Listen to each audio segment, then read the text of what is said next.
Hello everyone. Today we're going to learn about Adobe InDesign. Now one of the things with Adobe InDesign, I think it gets a little bit of a bad rap because it's not as forefrontly creative as Illustrator or Photoshop. It's something where you take a lot of things that were created outside and create something new with that, usually a publication of some sort. It can be online or offline, but it is a really good application for you to learn. Also, it's going to put you a little bit above a lot of people who you're going to be trying to get a job it's going to put you a little bit above some of the other people that might be in competition with you for a job, because most people know Photoshop and Illustrator. Not as many know InDesign, and InDesign is something that is really, really useful both for you and for people in the future. Even if this isn't something you think you'll do, having these skills is great.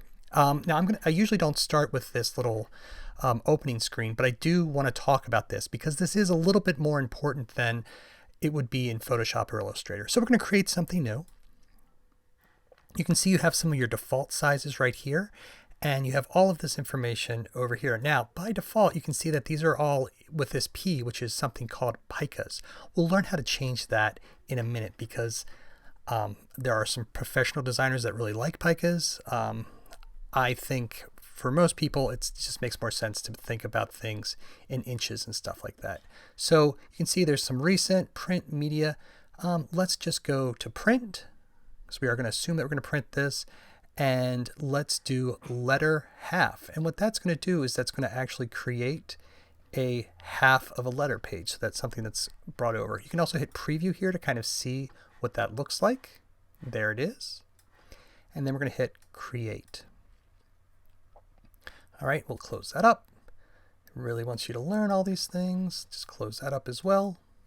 All right, so let's take a look at what this area is. But first, as you guys can see, it's all in these little picas. Let's change that. So we're going to go up to InDesign, Preferences, and I believe that this is under File on a PC.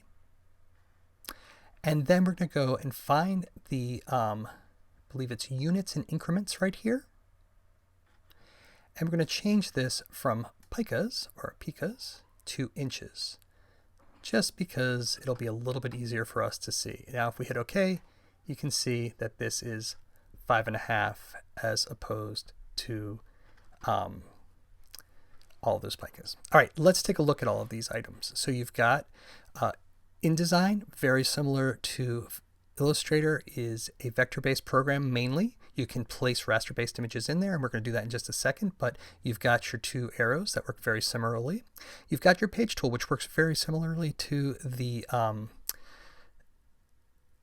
art board tool. This is something to be a little bit more careful about, because if you do want to eventually put something out in print, this can screw things up if you just move everything around, because you are changing the output.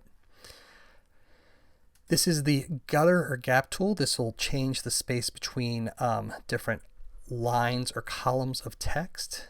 These two tools are the content collector and content placer tool. This is kind of a way of putting a bunch of stuff into a bin that you can then, if you click here, place out here. Some people really like that. We're not going to be using it because we're not going to be using that many images. Then we have your type tool, the line tool, your pen tool, just exactly like it is in Illustrator, the pencil tool. All of these tools so far very similar to what they are in Illustrator or Photoshop.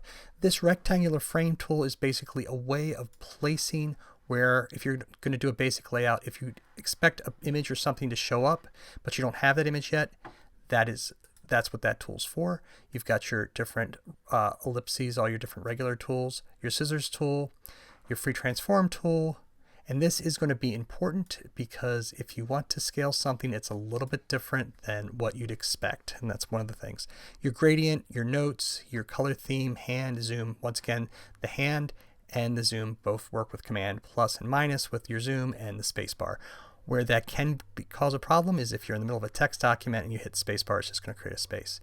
Then down here, you've got your fill and your stroke, but just like we had before, we also have the formatting effects, and we also can do this with the text. So you can change this to gradient, color, etc. You've got your different views. W is a great way of kind of viewing things without and with your guides. And then over here, you've got your different properties, your pages, etc. and we don't need the libraries.